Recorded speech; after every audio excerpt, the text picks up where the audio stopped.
묵상할 하나님의 말씀 고린도전서 2장 16절 말씀 보겠습니다. 고린도전서 2장 16절 한 구절의 말씀을 보도록 하겠습니다. 함께 한 목소리로 낭독합니다. 누가 주의 마음을 알아서 주를 가르치겠느냐? 그러나 우리가 그리스도의 마음을 가졌느니라. 아멘. 성령과 그리스도의 마음이라는 제목이에요. 예수 그리스도의 마음 품는 게 소중하죠. 우리가 예수 믿고 또 주님을 따라가면서 또 신앙생활도 하지 않습니까? 그리고 예수님을 본받아 살아가야 되는데 예수님을 본받아 살아가기 위해서는 예수님의 마음이 필요하지 않겠어요? 예수님의 마음을 가져야 된다. 그런 내용이 드는 거고. 그런데 좀 약간 생뚱맞게 보이지만 상당히 중요한 내용들을 지금 16절에 가르치고 있는 거예요.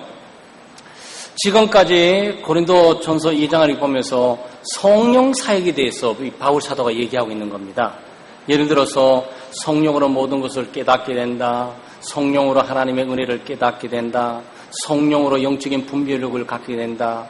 성령으로 하나님의 뜻을 알고 또 성령으로 올바른 판단력을 갖고 된다. 그러면 갑자기 주님의 마음이 툭 나오는 거예요. 여러분이 있는 성경을 또 보시게 되면 10절부터 계속 성령 문제를 얘기하다가 16절이 그리스도의 마음으로 맞춰요. 그러니까 성령으로 시작해서 성령으로 맞춰야지. 그렇지 않습니까? 여러분 글을 쓰고 주제를 쓰게 될 때 성령 충만, 성령 은혜, 성령의 깨달음, 성령의 분별력, 세상의 것과 하나님의 것을 구별하게 돼서 성령께서 인도하시고 역사해야 된다. 그러다가 주님 마음 가져. 뭔가 모르게 주제가 이게 딱 끊어져 버리는 그런 느낌이에요. 그런데 여기에 바울 사도의 아주 비상한 진리를 담고 있죠. 성령은 예수 그리스도의 마음과 아주 밀접한 연관을 갖고 있다는 얘기를 지금 하고 있는 겁니다. 그러니까 예수 믿는 사람들은 육에 속한 사람이 아니고 성령에 속한 사람이거든요. 그러니까 성령께서 우리에게 오시게 되면 우리를 죄를 깨닫게 하고 그리고 죄를 회개하게 하고 그리고 예수 그리스도가 나의 주님이셨구나. 이분이 나를 위해서 십자가에 못 박혀 주신 바로 내 구세주이시구나라고 깨닫고 그 그리스도를 영접을 이렇게 하게 됩니다. 그리고 하나님의 은혜를 깨닫게 하죠. 예수 믿기 전까지는 하나님의 은혜가 뭔지 몰라요. 그러니까 성령께서 오셔서 예수를 믿고 나고 난 이후에는 하나님의 은혜가 깨달아져요. 내가 사는 게 하나님의 은혜구나. 우리 마지막 찬양에도 있는 하나님의 은혜구나. 오늘 하루 사는 게 모든 게 하나님의 은혜구나. 예수 믿게 된 게 하나님의 은혜구나. 내가 이렇게 자유롭게 살 수 있는 게 하나님의 은혜구나. 이 하나님의 은혜를 깨닫게 합니다. 성령께서 그렇게 하시는 것이죠. 왜냐하면은 그 12절 말씀에 우리가 세상의 영을 받지 아니하고 오직 하나님으로부터 온 영을 받았으니 이는 우리로 하여금 하나님께서 우리에게 은혜로 주신 것들을 알게 하려 함이라 그랬어요. 그래서 성령은 이 예수 믿는 사람과 굉장히 밀접한 관계가 있고 첫째는 예수 믿는 우리와 함께 성령은 굉장히 밀접한 관계가 있어요. 그래서 성령이 우리 속에 와 계시는 거죠. 우리가 예수를 믿고 예수 그리스도를 영접하게 될 때 마치 성령을 영접하는 것과 동일한 거예요. 성령은 거룩한 영이죠. 그러니까 거룩한 영이 있으니까 사람이 전부 거룩해지는 거예요. 생각도 거룩하고 판단도 거룩하고 태도도 거룩하고 자세도 거룩하고 행위도 거룩하고 왜? 거룩한 영이 이 속에 와 계시니까.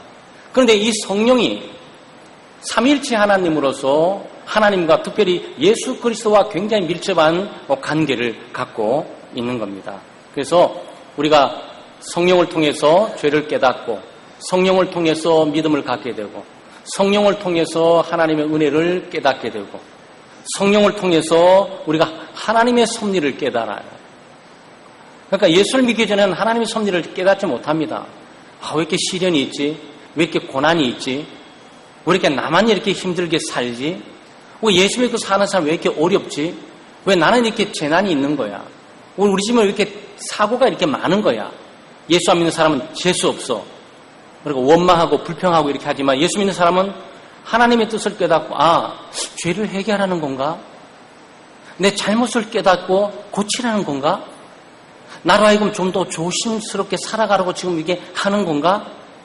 내가 인간적으로 살다 보니까 하나님의 뜻대로 살라고 지금 하시는 건가? 이걸 깨닫는 거죠. 이게 하나님의 섭리예요. 아마 여러분의 삶 속에 예수를 믿고 살아가는 삶의 묘미가 있다면 이런 것들일 겁니다. 예수 믿지 않는 사람들이 살아가는 방식과 다른 은혜를 깨닫게 되고 하나님의 섭리를 깨닫게 되고 무엇보다도 가장 소중한 것은 하나님의 말씀이 깨달아지는 거죠. 하나님의 말씀이 깨달아져요. 그러니까 성경을 읽어도 뭐가 말하는지 모르겠고 설교를 들으면 졸리기만 하고 성경을 읽으면 하품부터 나오고 한숨부터 탄식부터 나오는데 성령께서 오셔서 하나님의 말씀을 조명하고 하나님의 말씀을 깨닫게 하면 이 말씀이 그렇게 꿀송이처럼 달 수가 없어요. 아마 여러분 다 경험을 하셨잖아요. 그리고 여기 와 계시는 거죠. 하나님의 말씀은 달고 오묘하다. 네. 어떻게 하나님의 말씀이 구구절절히 나에 대해서 말하는 것처럼 보이고 구구절절히 내 숨겨진 죄를 파헤집고 발견하고 구구절절히 내가 살아가야 될 방향들을 제시할까? 아멘, 아멘, 맞아. 저 말이 맞아. 저대로 살아야 되는데 이 깨달아지는 말이에요. 우리가 똑똑해서 그런 것이 아니고 신앙생활을 오래 하다 보니까 노하우가 생겨서 그런 것이 아니고 성령께서 역사하시게 되면 하나님의 말씀이 깨달아지는 거예요. 그런데 지금 오늘 바울 사도는 그 연장선에서 성령께서 하시는 일들 가운데 하나가 뭐냐? 성령은 예수 그리스도의 마음을 가지고 계신다. 성령은 예수 그리스도의 마음을 가지고 계신다. 자, 함께 우리 좀 따라서 해보시겠어요? 성령님은 예수 그리스도의 마음을 가지고 계신다. 네. 우리가 성경은 다 짝이 있죠. 그래서 바울 사도가 이 말을 어디서 뽑았을까요? 이사야서 40장 14절에서 뽑았어요. 그래서 바울 사도는 자기 말을 함부로 하는 것이 아니고 성령의 조명을 받아서 구약 성경에 있는 예언자들의 예언을 기초해서 성령의 영감된 말을 하거든요. 근데 잘 좀 들어보세요. 여기 지금 말하는 것은 누가 주의 마음을 알아서 주님을 가르치겠느냐. 우리가 그리스도의 마음을 가졌다. 이렇게 말하면서 이사야서 40장 13절에 이 말을 하고 있어요. 누가 여호와의 신을 지도하였으며 그의 모사가 되어 그를 가르쳤으랴. 그가 누구로 더불어 운원하셨으며 누가 그의 교훈을 하였으며 그의 공평의 도로 가르쳤으며 지식을 가르쳤으며 통달의 도를 보여주었느뇨. 자, 지금 뭘 말씀하고 있는 겁니까? 지금 이사야 선지자가 한 예언은 똑같은 톤을 이 가르침, 이 교육 이것들을 지금 말을 하면서 계시의 내용을 말을 하면서 누가 여호와의 신을 가지고 있으며 그 여호와의 신이 누구를 가르치겠냐 이 여호와의 신에 대해서 말하는 거예요. 여호와의 신이 누구죠? 성령에 대해서 말합니다. 그러니까 이사야 선지자는 하나님의 계시와 내용 이 말씀들을 가지고 가르침과 가르침 받는 이 관계 속에서 성령께서 역사하셔서 이 부분을 가르친다 이렇게 말을 하는데 바울 사도가 이 말을 약간 인용해 바꾸면서 누가 주의 마음을 가지고 이렇게 한단 말이에요. 이게 무슨 말을 하려는 겁니까? 성령께서 예수 그리스도의 마음을 가지고 계신다. 성령께서만이 그리스도의 마음을 가지고 계시고 그리스도의 마음을 아시고 그리스도의 마음을 우리에게 주실 수가 있다는 얘기예요. 그러니까 성령의 놀라운 사역을 우리에게 가르쳐주는 거예요. 그런데 우리 교우들께서 성령 사역을 공부하시려면 사도행전도 공부해야 되겠지만 사도행전도 공부해야 되겠지만 요한복음 14장에도 나와 있고 15장에도 나와 있고 16장에도 14장 한두 구절 15장 한두 구절, 16장 한두 구절, 고린도전서 2장 10절에서 16절에 장장 달할 만큼 6구절에 달할 만큼 성령에 대해서만 계속 얘기를 하고 있다. 성경에 이런 구절이 없어요. 신구약 성경을 다 들춰도 성령 사역을 집중적으로 어떤 일을 하시는 분인지를 말하는 구절이 없다고요. 그러니까 이 구절은 굉장히 중요한 구절인데 우리에게 말하는 건 뭡니까? 예수 그리스도의 마음은 성령과 함께 대치되고, 성령은 예수 그리스도의 마음이고 예수 그리스도의 마음이 성령이라는 것은 아니에요. 성령께서 그리스도와 다르죠. 성령과 그리스도의 마음은 다릅니다. 그럼에도 불구하고 그리스도의 마음과 성령을 굳이 결부시키면서 이사야가 하나님의 영, 여호와의 영, 성령이라고 말하는 그 표현을 바울 사도가 그리스도의 마음으로 바꿔놓은 것은 뭔가 이거? 성령께서 그리스도의 마음을 가지고 있다는 거예요. 굉장히 중요하죠. 성령께서 그리스도의 마음을 가지고 있다는 얘기는 뭐죠? 그리스도의 뜻을 누구보다 잘 알고, 그리스도의 계획을 누구보다 잘 알고, 그리스도의 목적을 누구보다 잘 알고, 그리스도를 누구보다도 잘 가르치면서 전달해 줄 수가 있다는 얘기예요. 그러니까 여러분, 우리가 그리스도의 마음을 가지려면 어떡하죠? 성령의 인도를 받으셔야죠. 네. 여러분과 제가 예수 그리스도를 닮아가고 그리스도의 마음을 갖기를 원하면 성령의 인도함을 받아야 돼요. 성령으로 충만해야 돼요. 성령의 충만함과 성령의 인도함을 받는 그 사람은 그리스도의 마음을 갖게 될 것이고, 그리스도의 마음을 갖게 되는 사람은 그리스도를 본받아 살 수 있게 될 것이고, 그리스도의 거룩한 뜻을 깨닫고 그 뜻을 따라 살아갈 수 있게 되는 겁니다. 이게 뭐라고요? 이게 기독교인이라. 기독교인은 그렇게 살도록 만들어줬고 그렇게 살도록 부름받아요. 예수 믿는 사람들에게는 전혀 접근할 수 없는 삶의 문제가 여기 있는 거죠. 이거는 일반적인 윤리와 도덕을 이미 능가하면서 하나님처럼 살아갈 수 있고 예수 그리스도처럼 살아갈 수 있는 도전적인 내용이 들어있는 거죠. 그러니까 여러분과 제가 마음이 그리스도의 마음으로 바뀌어져 버렸어요. 내 몸은 인간인데 마음은 그리스도의 마음이야. 어떻게 되는 거죠? 거기에 위대한 기독교의 삶이 나온다는 거예요. 그래서 이 삶은 우리가 할 수 있는 것이 아니고, 우리가 기독교인이 될 수 있는 것도 아니고, 우리가 그리스도의 마음을 가질 수 있는 것도 아니고, 근데 우리가 그리스도의 마음을 따라 살 수 있는 것도 아니에요. 이 영역은 성령에 속해 있는 영역이라고. 거룩한 영에 속해 있는 것이기에 이 진리를 깨달은 자는 늘 성령에 민감해야 되고, 성령을 따라서 살아가야 되고, 늘 성령으로 충만해져야 되는 겁니다. 우리가 하나님의 뜻을 알고 또 하나님의 뜻을 행하고 싶잖아요. 그렇죠? 아마 여러분 모두가 하나님의 뜻대로 살고 싶다. 우리 은혜를 좀 많이 받고 또 신앙생활을 좀 해보자 하는 사람은 한 번씩 다 불러받고 그런 고백도 해봤잖아요. 주님의 뜻대로 살기로 했네. 네? 주의 뜻대로 살기로 했네.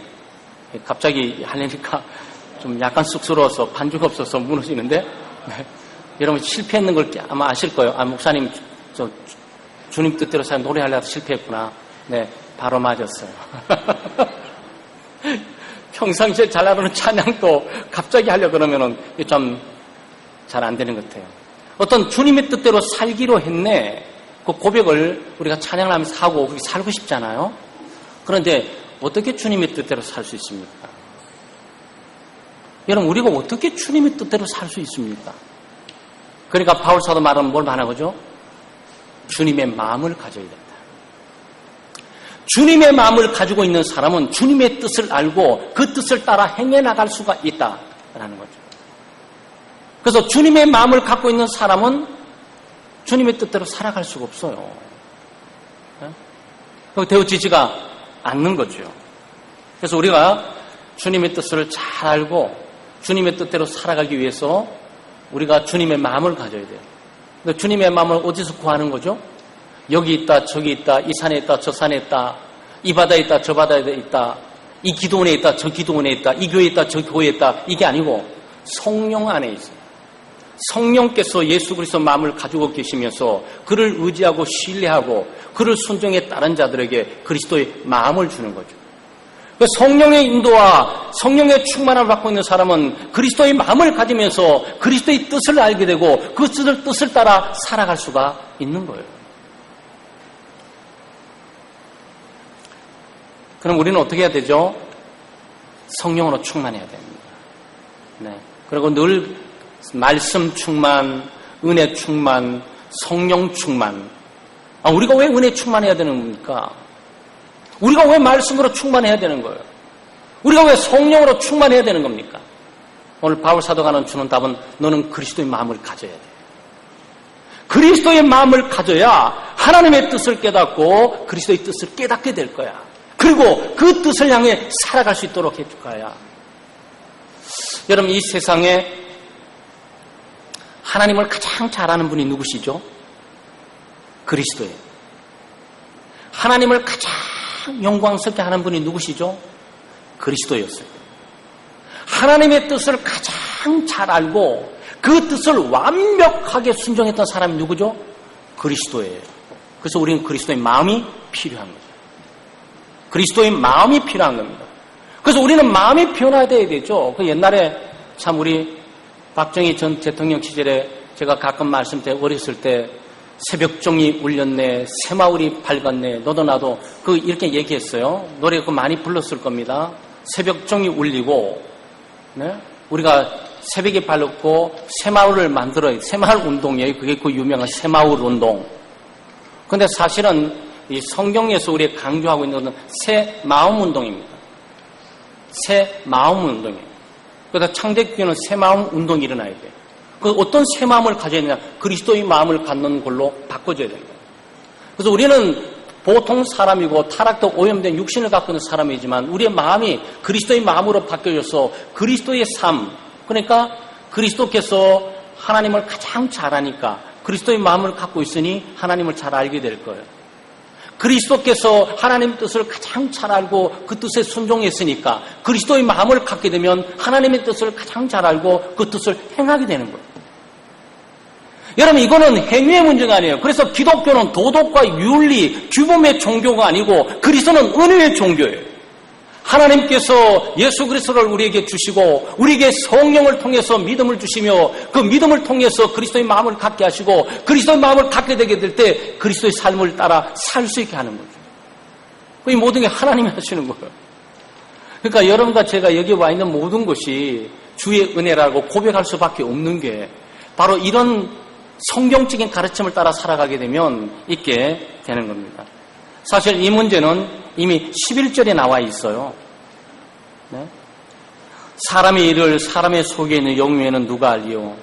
이와 같이 하나님의 일도 하나님의 영외에는 아무도 알지 못하느니라. 그러니까 사람이 인간을 잘 아는 존재가 누굽니까? 물론 하나님 말고 말이죠. 하나님 말고 인간을 가장 잘 아는 존재가 토끼입니까? 거북이에요? 사자입니까? 양입니까? 아니면 소입니까? 아니면 고래입니까? 명태입니까? 갈치예요? 아니에요. 그 모든 미생물들은 인간에 대해서 전혀 알지를 못해요. 인간을 알 수 있는 것은 자기 인간의 영을 갖고 있는 인간만이 인간을 알 수 있는 거예요. 그러면 하나님에 되어 있는 것들을 가장 잘 아는 건 누구냐? 동물입니까? 사람입니까? 광물입니까? 식물입니까? 아니, 하나님의 영만이 하나님의 일을 가장 잘 안다는 거예요. 그런데 그 성령께서 우리에게 오게 될 때 하나님의 일 아는 것을 그냥 비춰주는 것이 아니고 하나님의 말씀을 통해서 비춰주시되 예수 그리스도의 마음을 우리에게 주셔서 하나님의 뜻을 읽고 알게 한다는 거예요. 그래서 16절에 그리스도의 마음, 이 마음이 그래서 나오는 거예요.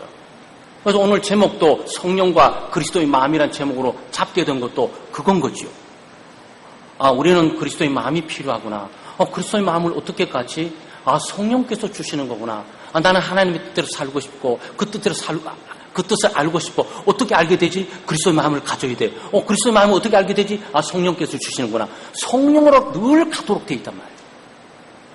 그래서 우리가 기도하는 것도 그렇고 이 예배 드리는 것도 그렇고 하나님의 말씀을 묵상하는 것도 그렇고 교제를 하는 가운데 성령의 교통하심이 있어요. 성령의 교통하심이. 성령과 의사소통이 이루어지고 성령과 주고받는 일들이 있어져야 된다는 거예요. 여러분이 이건 늘 고백하고 있어요. 우리 예배드리게 될 때 사도신경으로 신앙 고백하잖아요. 쭉 가다가 성령의 교통하심, 성령이 서로 교통하는 거. 여러분 늘 고백하시는 거예요, 그게. 그러니까 그 사도신경의 고백이 뭐냐? 그 고백인데 하나님, 저는 성령 안에 있고 싶습니다. 성령을 따라 살고 싶습니다. 성령의 교족관 가운데 성령과 서로 주고받는 교류를 하고 싶습니다.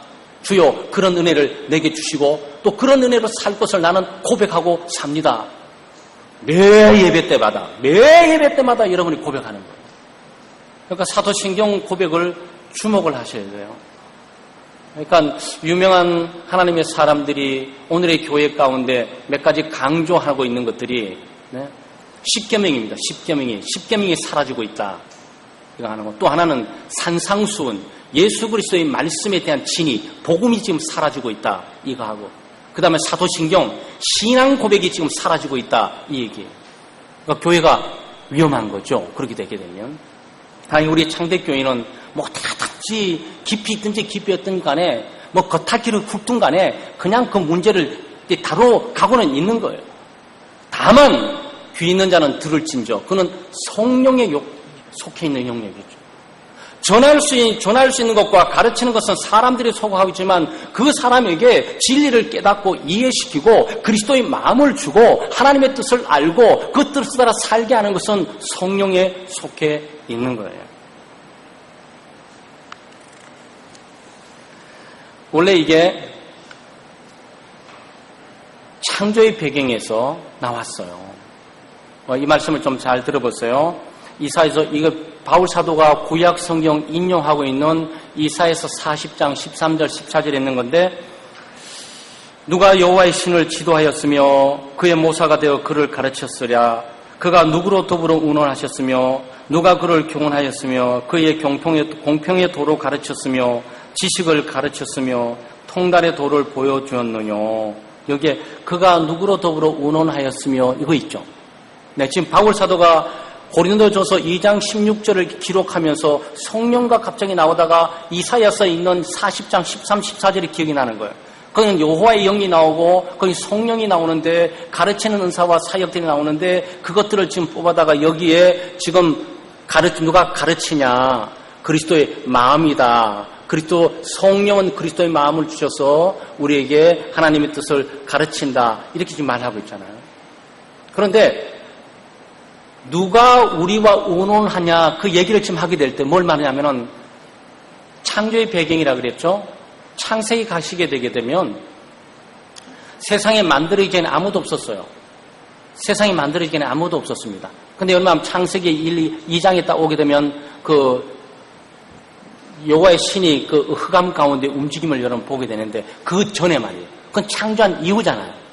창조 전에 하나님께서 세상을 창조하셨을 때 누구와 의논했겠냐고. 하나님이 세상을 어떻게 만들까? 식물을 먼저 만들까? 동물을 만들까? 사람을 만들면 코를 이렇게 만들까? 머리를 이렇게 만들까? 귀를 이렇게 만들까? 내장을 어떻게 배치하면 좋을까? 또 남자는 이렇게 하고 여자는 이렇게 하고 어떻게 해야 되는가? 그리고 이 동산들을 만들게 될 때 광물을 만들고 그다음 식물을 만들고 그다음 동물들을 만들고 그 다음 오류들을 만들고 조류들을 만들고 사람을 만들고 그럼 이 순서를 하자. 이거 누구와 의논했냐? 이 말이에요. 이거 할 때 이걸 누구와 의논했냐고. 이사야서는 성령과 의논했다는 거예요. 성령과 의논했다는 거예요. 지금 뭘 말하는 거죠? 성령이 하나님에 대해서 너무나 잘 알고 있다. 성령은 하나님의 마음과 하나님의 뜻과 그의 계획과 그의 목적에 대해서 그와 함께 통달했던 분이시다. 그러니 예수 그리스도의 마음을 가지고 그리스도를 알고 하나님의 뜻을 알고 하나님의 일을 행하기를 원하면 성령의 역사가 필요하고 성령의 조명이 필요하다. 성령께서 오시게 되면 하나님과 의논했던 그 모든 내용과 목적과 계획들을 우리에게 주시는데 그냥 머리에 지식으로 막 주는 것이 아니고 그리스도의 마음을 우리 마음에 심기다. 그 그리스도의 마음이 바로 창조할 때 성령과 성부 하나님이 함께 계셨던 그 성자 예수 그리스도의 마음으로서 하나님의 계획과 뜻들을 누구보다도 잘 알고 행해 나갈 수가 있게 된다는 거예요. 사랑하는 여러분, 좀 어려운 것들이지만 이것은 우리에게 이 바울 사도가 그 부분을 고린도 교회 교인들에게 분명하게 천명하고 선언하고 있는 내용입니다. 그래, 여러분, 우리가 예비 내각이라는 게 있어요. 예비 내각이라는 게. 소위 우리는 정권인수위원회, 이렇게 우리가 명명을 합니다. 정권인수위원회. 대통령 선거가 1년 반이나 있다가 또 다시 있게 되면 새로운 대통령이 서게 될 때 새로운 대통령이 임기가 한 2, 3개월 남아있잖아요. 근데 지금 여기 대통령 당선자가 있잖아요. 3개월 있으면 이 대통령 당선자가 대통령이 되는 거예요. 그러니까 대통령과 같은 거예요. 어쩌면 대통령보다 더 무서운 사람이 되겠죠. 왜 전임 대통령을 다룰 수가 있는 사람이니까. 그러니까 이럴 때 있는 기존된 대통령이 아니고 예비 대통령 후보가 임시 내각을 만듭니다. 임시 내각 드록성이 정권인수위원회라고 통하는데 여기에 장관급들 되는 사람들을 다 각 비치해서 이 각 장관들로부터 차관들로부터 전체를 보고받고 이 나라 전체를 인수하게 되죠. 이걸 우리가 예비 내각이라 그래요. 그리고 시간이 가면서 대통령 기관들이 없어지게 되면 이 내위 내각 가운데서 그대로 들어오는 수도 있고 아니면은 여기서 또 다시 개편해서 장관직 한번 보직들을 다시 정해서 이제 정권 인수위원회가 이제는 장관과 내각으로 완전히 바꿔지는 그런 시간이 오는 거예요. 여러분 너무 상식적으로 잘 알고 있죠? 우리가 지금 그 일을 하고 있다고. 우리는 천국의 예비 내각과 같은 사람들이에요. 예수 그리스도께서 재림에 오고 있잖아요. 하나님의 나라가 이루어집니다. 그때 하나님의 뜻이 완전히 이루어지게 되죠. 그 완전히 이루어지신 하나님의 뜻에 동참하면서 우리가 세상을 통치하고 다스리게 될 거예요. 그런데 그때까지 우리가 하나님 뜻을 받들어서 마치 그 시간을 기다리시지 지금 하나님의 뜻을 찾아가지고 그 뜻을 집행해 나가야 된단 말이에요. 그 예비 내각과 정권 인수위원회가 만들어지게 되면 대통령이 당선자의 그 공약이 있어요. 그 당선자의 공약에 의해서 각 모든 집행에 나가기 위해서 그 모든 것들을 연구하고 토론해서 그 집결에 그 방향을 강행한다고. 장관 생각대로 장관 마음대로 막 하면 안 돼요. 그는 대통령 당선자가 자기들 장관직을 주고 있기 때문에 그 직은 내가 국민에게 약속했던 그 언약과 약속들을 집행하기 위해서 당신들을 세우니까 그 뜻을 따라 집행을 하라 이 뜻이에요. 이게 얼마나 중요한 내용이냐고. 이게 마치 그와 마찬가지인 거예요. 하나님의 나라가 완전하게 임하게 될 때 완전히 정권이 바꿔지 세상 전체가 격변하고 바꿔지게 되죠. 예수 그리스도의 완전한 나라, 완전한 뜻이 집행되는 그 나라가 온단 말이죠.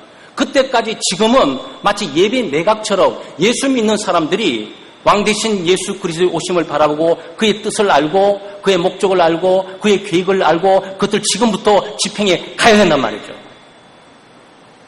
왜 그리스도는 없는데 어떻게 해야 되냐고. 그래서 그리스도의 마음이 필요하다는 거예요. 바울이 그래서 교회는 그리스도의 마음이 필요한 것이고 그리스도의 마음을 그러면 어디서 얻을 수 있냐? 성령께서 그리스도의 마음을 주시면서 하나님의 뜻을 잘 알고 그 하나님의 뜻이 완전하게 이루어지는 그날을 위해서 지금 하나하나 할 수 있는 집행을 해 나가고 있는 중이란 말이에요. 이런 위대한 특권일 수도 있고 두려운 일일 수도 있어요. 뭐냐면은 대통령 당선자가 예비 내각을 다 불러서 공약했던 일들을 실천하라고 뜻을 집행해 놨는데 나중에 와서 딱 보니까 하나도 되는 게 없어. 어떻게 해야 되는 거죠? 세상 같으면 어떻게 하는 거죠? 내버려 둡니까? 보직들 다 내놔야지. 이제 진짜 내각을 이제 만들어 가야지. 이게 중요한 거라고. 그러니까 바울 사도가 지금 이 말을 하고 있는 건 단순하지 않아요. 네, 우리가 예수 그리스도의 마음을 가지고 이 땅을 살아가는 이유가 마치 예비 내각처럼 하나님의 부름받은 자들로서 하나님의 나라에 동참하게 되고 하나님 뜻을 받들어 섬기는 자들로 부름받았기 때문에 우리 각자가 바로 이들 집행해 나가기 위해서 바로 오실 왕 예수 그리스도의 뜻과 그분의 계획과 목적을 알아야 되는데 그러기 위해서 예수 그리스도 그분의 마음이 필요한 거예요. 그분의 마음이 필요한 거라고. 근데 그분의 마음을 성령께서 우리에게 주심으로 우리가 예수 그리스도의 뜻을 알고 집행해 나가게 되는 거예요. 이 일에 실수하시면 안 돼요. 우리가 이 일에 비상하게 깨워서 기도해야 되죠. 그러니까 예수 그리스도 뜻이 하늘에서 땅에서 이루어지기를 늘 기도하고 계시는 거고 주기도문에도 나오는 거 아니겠습니까? 뜻이 하늘에서 이룬 것 같이 땅에서도 이루어지는 게 이게 목표예요. 우리의 꿈과 우리의 야망과 우리의 뜻을 펼치기 위해서 하나님을 이용하기 위해서 우리가 여기 와 있는 것이 아니고 우리의 모든 것을 다 포기하고 그분의 뜻을 받들기 위해서 우리 모두가 여기 와 있다고요. 그러니까 어느 누구보다도 그리스도의 심장을 달라고 기도하세요. 하나님 예수 그리스도의 마음을 주십시오. 그리스도의 심장을 내게 주십시오. 비록 나는 그리스도도 아니고 그리스도처럼 살 수도 없고 그분의 능력과 영광에 발꿈치도 못 따라가지만 그분의 뜻을 내가 쫓아면 살고 싶습니다. 그분의 뜻이 무엇입니까? 그분의 마음을 내게 주십시오. 성령께서 그런 자들에게 그의 그리스도의 마음을 주신다는 거예요. 그리스도의 마음을 갖는 것은 전 존재를 드리는 겁니다. 전 존재를 드리는 거예요. 사람이 마음이 중요하잖아요. 마음은 인격의 좌소일 뿐만 아니고 마음은 지정의를 다 가지고 있고 그 마음을 뺐으면 모든 걸 다 뺏는 거예요. 그렇지 않겠어요? 사랑하는 사람들이 제일 먼저 뺏기는 게 뭡니까? 마음이 뺏기는 거예요, 마음이. 그 사랑은 서로 마음을 주고받고 마음을 서로 갖는 일이에요. 그 나머지 모든 것들은 그 따라가게 돼 있어요. 마음을 따라가게 돼 있어요. 뭐냐면 마음이라는 이 좌소, 마음이라는 이 요소 속에는 이 인격이 있는데 그는 지력도 그 아는 것도 들어있고요. 또 느끼는 감정도 그 속에 들어있고요. 어떻게 하겠다고 행위에 대한 결단, 결의지도 그 속에 들어있어요. 그 지정의 그 속에 다 들어있어요. 그러니까 마음을 갖는 것은 굉장히 중요하잖아요. 그러니까 사랑하는 사람들에게 서로 사랑하는데 뭘 갖고 싶으세요? 그 사랑하는 사람의 마음을 갖고 싶은 거야. 왜? 사랑하는 사람의 마음을, 그 사람의 마음을 내가 가지고 있으면 그 사람 모든 것을 갖는 거라고. 그렇지 않습니까? 근데 마음은 못 갖는데 주는 돈만 몇 푼씩 받아. 그건 재미가 그렇게 없잖아요. 마음은 하나도 없는데 갖고 와서 옷만 사줘. 그 껍데기만 갖는 거예요. 껍데기만. 그렇지 않겠어요? 여러분 이것들은 이 문학 소설뿐만 아니고 드라마 가운데 무슨 황후 어떤 궁전에서도 얼마든지 볼 수 있는 거예요. 그 싸움은 뭡니까? 왕의 마음을 누가 차지하는 거지. 왕의 마음을 차지하는 것은 왕을 갖는 거고 왕을 갖는 것은 온 천하를 갖는 거예요. 일이 그렇게 되는 거예요. 네? 그러면 여러분이 그리스도의 마음을 여러분 가지고 있는 경우는 어떻게 되는 거예요? 이거 굉장한 일이 있는 거예요. 그리스도의 마음을 갖게 되면 내 마음은 사라져버려요. 그리스도의 마음이 있어. 이 그리스도는 누구를 위해 살죠? 하나님을 위해 살아요. 그것도 부분적으로 살잖아요. 온 시간과 삶과 무엇보다도 재능과 심지어 십자가에 못 박이는 고통과 치욕과 그 경멸과 멸시까지 다 받아가면서 그 죽어가면서도 하나님의 뜻을 이루어요. 그게 그리스도의 마음이에요. 그러니까 그리스도의 마음을 갖는다는 얘기는 단순하지가 않고 내 전 존재를 하나님께 드립니다라는 뜻이에요. 그러니까 여러분 감히 기도하지 못해요. 사실 이것을 깨닫는 그 순간 주여 성령께서 오셔서 내게 은혜 주십시오라고 약간 두리뭉실하게 기도할 수 있는 뿐이지 그리스도의 마음을 주십시오. 그럼 무서운 일이 생겨요. 그리스도의 마음 주시면 여러분 마음대로 못 살아 이제 그때부터는. 그때 못 살게 돼 있어요. 그러니까 주님을 사랑하고 하나님 나라를 사랑하고 철저히 헌신되어 있는 사람만이 이런 기도를 하게 되는 거죠. 그리스도의 마음을 달라고. 그 철저히 그리스도의 마음을 주게 되면 그리스도의 마음은 철저히 하나님 뜻대로 사시고 또 전 존재를 드렸잖아요. 그의 시간을 드렸고 그의 재능을 드렸고 그의 물질을 드렸고 그의 인생을 드렸고 그의 젊음을 드렸고 그의 명예를 드렸고 그의 영광을 드렸고 심지어 그의 젊음의 생명까지 다 드렸잖아요. 예수 그리스도가 누구에게? 하나님에게. 그게 그리스도의 마음이에요. 그게 그리스도의 마음이에요. 사랑하는 여러분, 성령은 예수 그리스도의 마음을 가지고 계세요. 성령은 그리스도의 마음을 주시는 분입니다. 그래서 우리가 많은 은혜도 받지만 그리스도의 심장, 그리스도의 심장을 달라고 좀 과감하게, 대담하게 기도할 필요가 있습니다. 그런데 그리스도의 심장을 갖고 그리스도의 삶을 살아가게 되면 오히려 자기 인생과 자기 마음이 없어지면서 슬픈 인생이 되냐? 그렇지 않습니다. 그리스도의 마음을 갖고 있는 사람은 담대하고 사랑이 있고 온유함이 있고 겸손함이 있고 하나님의 나라 뜻으로 충만하고 그리고 하나님의 뜻을 행해나가는 기쁨과 즐거움을 누리고 살아갈 수 있게 되는 거예요. 그리고 하나님의 영광으로 충만하게 되죠. 사람의 마음가짐이 중요하지 않습니까? 그래서 마음을 바꿔야 돼요. 그러니까 내 마음을 바꾸려고 그러면 좀 어려워요. 내 마음은 잘 안 바꿔져요. 그러니까 내 마음을 바꾸려고 하지 말고 이 마음을 없애버리고 그리스도의 마음으로 대체해야 돼요. 심장 수술처럼. 좀 무서운 얘기 같지만 성령께서 우리의 갈라서 우리의 심장을 빼버리고 그리스도의 심장으로 딱 대치해야 된다고. 그래야 어떻게 되는 거죠? 하나님의 뜻을 행하면서 그리스도인 닮은 삶을 살아가게 된다. 어떤 시련과 박해, 고난 가운데서도 전혀 요동치 않는 그리스도와 같은 삶을 살아갈 수가 있게 되는 거예요. 사랑하는 여러분, 도전적인 말씀이지만 굉장히 심각하게 우리 예수 믿는 사람으로서 능력 있는 기독교인 삶, 또 하나님의 뜻을 온전히 이뤄내가는 삶, 또 하나님의 목적과 영광에 부하는 삶을 살기 위해서 우리의 능력을 좀 더 덧붙이려고 그러지 말고 재능 좀 덧붙이고 물질 좀 덧붙이고 또 여러 가지 은사들 좀 덧붙이려고 그러지 말고 여기를 바꿔버려요. 네, 심장을 그리스도의 심장으로 달라고 그리고 그 그리스도의 마음을 따라 살아가게 되면 우리는 내가 사는 것보다도 좀 더 능력 있고 좀 더 생산적이고 열매 맺는 삶을 살아가게 될 것입니다. 그것이 우리 초대교회에 봤던 우리와 전혀 다른 사람인 것처럼 보이는 사람들의 삶이 거기서 나오는 거죠. 어떻게 고난 가운데 죽어갈 수 있었을까? 어떻게 모든 가정과 이것들을 다 포기하고 그리스도를 위해서 희생할 수 있었을까?